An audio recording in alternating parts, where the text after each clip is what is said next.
Meta-narrative has been an aspect of games since their inception, as it has been an aspect of art and human expression since their own inception in turn. It is impossible to make a work that is not self-reflexive to some extent, as there is no work that exists in a vacuum divorced from the meta-reality that all of existence is beholden to. One of the greatest early examples of this in the literature is Homer's Odyssey's unconventional structure. A significant amount of the narrative is recounted by protagonist Odysseus to an audience, invoking the epic poetic form that the story itself took, and even including idiosyncrasies specific to the form, such as his breaking from the recounting of the narrative on occasion to provide unrelated commentary.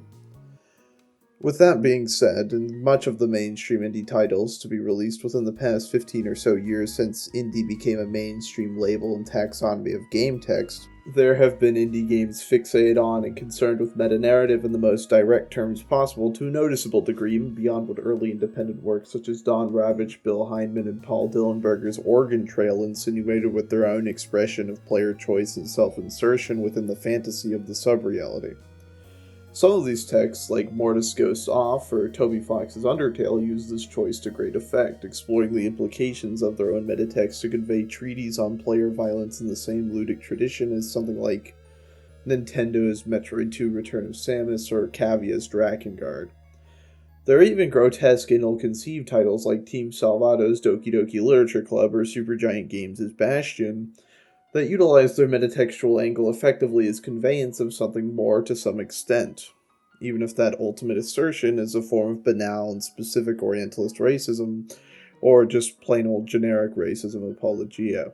However, so much of the mainstream indie space of the past 15 or so years, from one of its core progenitors, that being Jonathan Blow's Braid, which exists entirely as an intertextual distorted parallel to a pre-existing work, to its more recent offerings, such as Black Tabby Games' Slay the Princess, framing its narrative on metatext to the point of pointlessness, evoke metatextual discourse as an aesthetic trapping as opposed to a tool used for discussion.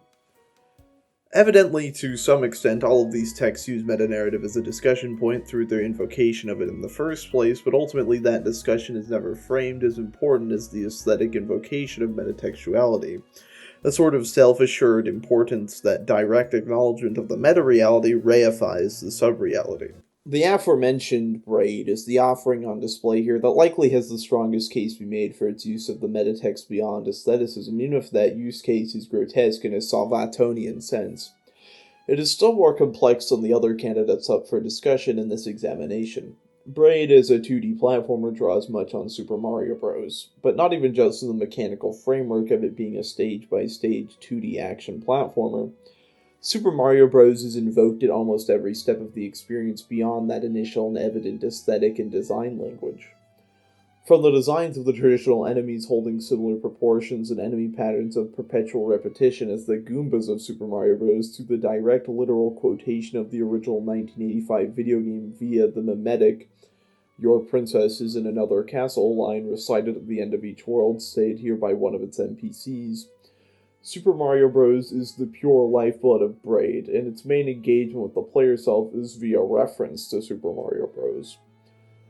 These trappings and direct calling upon of other texts in the medium are then classically subverted. The princess was not an object to be won by the hero after all, because she explodes upon contact with his presence.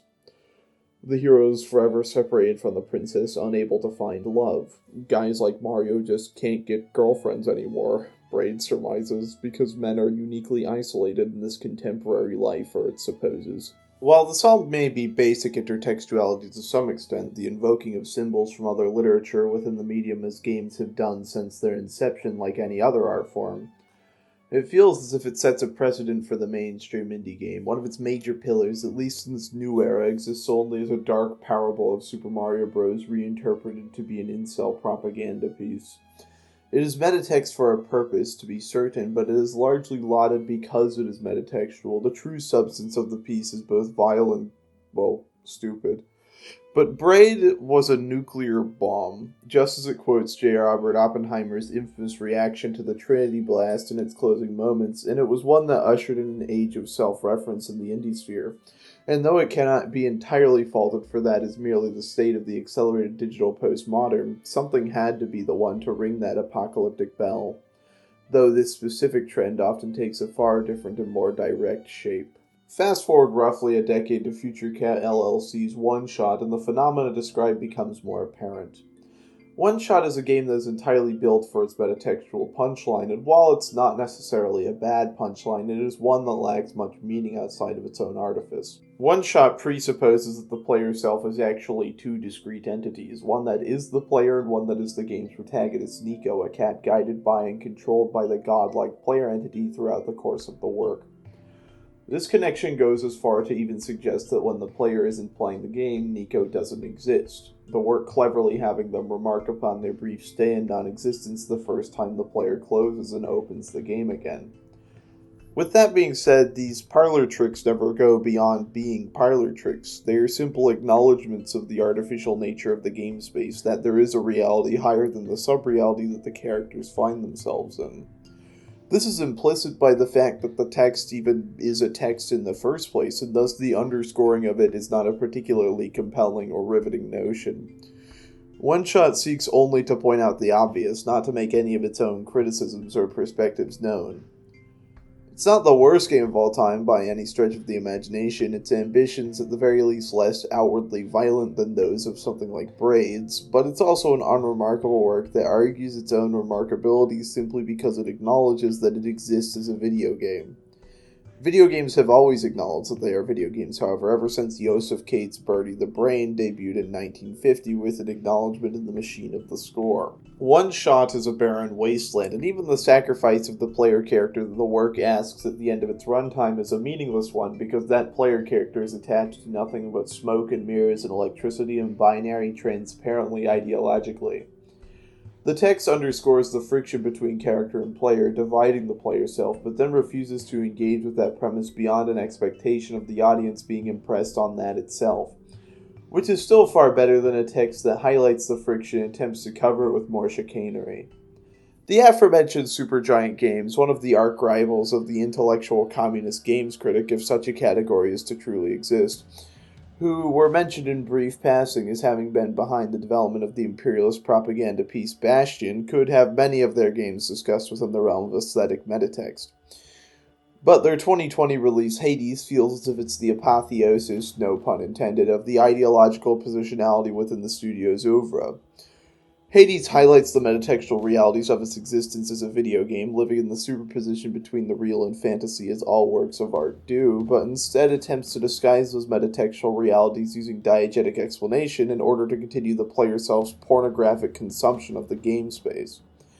It aims to distract from the repetitious and endless roguelike structure through its justifications of the form, and thus prevent whoever plays it from forming criticism about the aforementioned structure. It's not simply just an aesthetic metatext, as perhaps their 2014 game Transistor acknowledging the player's skill set and existence in its final boss fight against an entity defined by nothing else might be, but it is instead a rejection of the meta-reality through its lip service to the aesthetic metatext. Hades features protagonist Zagreus attempting to escape from the Greek underworld as its main plot framework, and that is the framework that it uses to contextualize the genre conventions of the roguelike, that dread endless reconquista it implements, Zagreus resurrecting at the end of any given run, always back at the beginning of the titular Hades, not to be confused with his father, also named Hades. In any given roguelike, the player self is expected to implicitly uphold a specific status quo of violence as progression and conquest of the game text over and over again.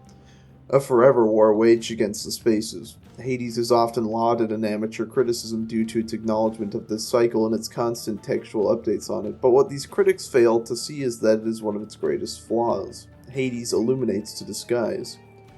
It points out to its player the trappings of its own genre space only to conceal them once more, using its cheap facade of an internal logical system as delivered by some of the most unbearable writing known to man in order to reinforce its own artifice, instead of seeking to deconstruct. It's as hollow as Oneshot, but in the inverse, and for that it should not be praised, but taken as a step in the wrong direction for games as art. They should not function to fuel escapist fantasy, but continue to challenge player perspectives and ideas. The next text up for discussion came out just a year after Hades, that being Foreign Gnomes' Everhood. Everhood is a twee rhythm game that ultimately culminates in a life-affirming angle, which, to be clear, all art is ultimately life-affirming to some extent, by the fact that it exists at all even when it attempts to be ultimately misanthropic, such as in the aforementioned Drakengard.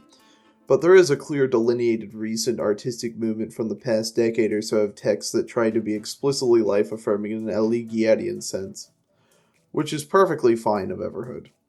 All of its qualities are fairly unremarkable. It's laden with some evocative psychedelia and some decently entertaining rhythm game ludic expression, but nothing truly as transcendental as its cartoonishly long subtitle, an ineffable tale of the inexpressible divine moments of truth, would imply.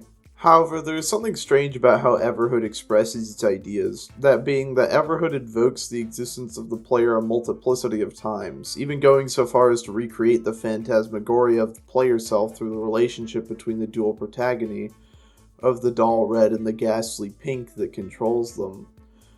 However, in the same tradition as Oneshot, Everhood's cantrips and invocations of form do not go beyond those mystic illusions, but unlike Oneshot, they are instead in contrast to the rest of the experience in an oddly awkward fashion that almost makes them compelling. The purpose of Everhood for speaking directly to the player in its dispersion of its generic and base platitudes is a complete and utter mystery. What difference does it make that the player receives these affirmations of the meaning of life in the face of a meaningless universe as opposed to the player self-character receiving them in the diegesis? What is the distinction between diegesis and exegesis, and why does Everhood blur the lines between both? Everhood doesn't really care to make this clear, and that is perhaps the ultimate in metatext as aestheticism. It's simply another means for the work to convey its other trite ideas about the meaning of life, and the form used to deliver those messages isn't used to mean much of anything beyond itself, and that's a real shame. Nom Nom Nami's Bad End Theater released within the same year that Everhood did and holds a similar positionality to its own use of the metatext, though its usage is much more pervasive. It's about the destruction of the narrative to assert the self of a small cast of 4 characters, a dissolution of the text to achieve happiness through exploration of their perspectives. This, of course, is not a new phenomena or postulation for a plurality of reasons. Both Luigi Pirandello's 1921 play, 6 Characters in Search of an Author, comes to mind in its similar focus on a small cast of characters that demand a better, more satisfying fate than the ones they've been dealt through their unfinished existence, and in turn the assertion of the self against an uncaring universe as self-justification for existence is a recurrent recent phenomenon that is so widespread that it was already discussed earlier surrounding Everhood. Bad End Theater's principal cast is perpetually trapped in a narrative that kills them in horrible and gruesome ways, no matter what eventuality they choose to pursue from the deceptive set of options given. Thus, they rebel against the specter of narrative and kill it for their good ending. But that good ending is one totally devoid of substance. A future is one, a good future for the characters even, but these characters represent little besides the sublime power of 2 of them being lesbians. And even that lesbianism is completely softened and removed of any of its socio-political context to the point of cozy void text. It's a desolate conflict that exists only to be a conflict. The narrative imposing upon these characters not as metaphorical for anything, only existing once more as a riddle, only this time to also underscore unharmony as opposed to Everhood's dissonance that life, if the audience had forgotten after piece of detritus bashing it into their skulls, is indeed worth living. This ultimate fractalization and crystallization of the metatextual aesthetic, however, goes beyond even Bad End's Theater's use of it as a self-justification for existence that never comes into shape, that being the foreshadowed Slay the Princess, a work that is a spiral into its own metatextual reality that comes to similar conclusions to Bad End Theater, but is even less comprehensible in its discursive makeup. Slay the Princess is representative of the peak of metatext's aesthetic, not so much in terms of outstanding achievement in the field of game text, but rather in its own self-indulgence. It is a work focused on tunneling through its own self-obsession over and over again, framed as a classic replaying of a visual novel to see alternate endings and paths, until it comes to the conclusion that perhaps this whole life thing may indeed be worth living. And that this metatextual self-refraction lacking in reflection, distortions of the ill-defined sub-reality built upon distortions of the ill-defined sub-reality as the player self goes through iteration upon iteration of the same events, and the same permutations of archetypes and ideas, none of which mean anything beyond being a slurry of forms and shapes in the first place, is inherently an important one because it dares to acknowledge the player self. Any ideas that Slay the Princess meaningfully has are lost in the endless ocean of admittedly technically impressive player-referential behavior and cacophonic witless witticism.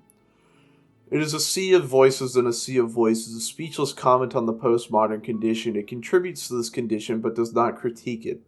It only acknowledges and recreates, and justifies its own doing so through the ever highly valued reference to the player. The artifice has fallen in love with the player because the player has become the most important point of discussion for the artifice. It is far too popular for the text to function exclusively as a narcissus pool for the player's own masturbatory satisfaction. Immersion is pornography not through diegesis but through exegesis. And Slay the Princess was really the last example I had in mind for this video. And you may be wondering why I'm speaking to you so directly now, why I'm using the first person pronoun, why I'm talking directly to the camera, why you can see me for the first time. And the reason for that is, I want to ask you something. Does this candid recognition of your personhood, your engagement with the video, the acknowledgement that this is a video you are watching, even, does that elevate it to you in any way? Do you think this is somehow accessing a higher epistemic level of experience because I acknowledge your existence? Because I displayed a level of self-reflexiveness? Do you think that this video's existence is justified by this parlor trick, by this illusion, by this cantrip, by this theatrical performance I'm doing for you? I don't want to give you the answer to that. I mean, my answer to that is fairly obvious already if you've seen the rest of the video, which I assume you have. But I just want you to think about that. Because it seems especially clear to me right now that there are so many games that feel as if all they need to do is be sort of clever about form, but without purpose or depth or meaning. And that's a real shame. I think there are ways to be clever about form in really interesting and fascinating ways.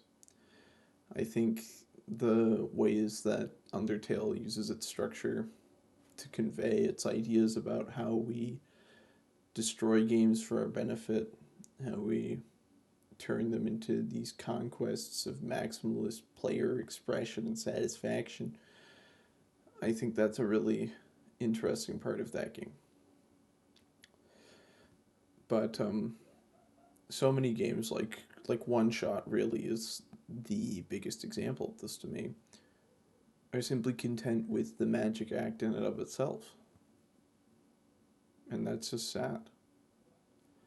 This has been Arcade Everlasting, who hopes this video wasn't too negative. I always get a little worried when I do a negative one. Signing off. Thank you for watching.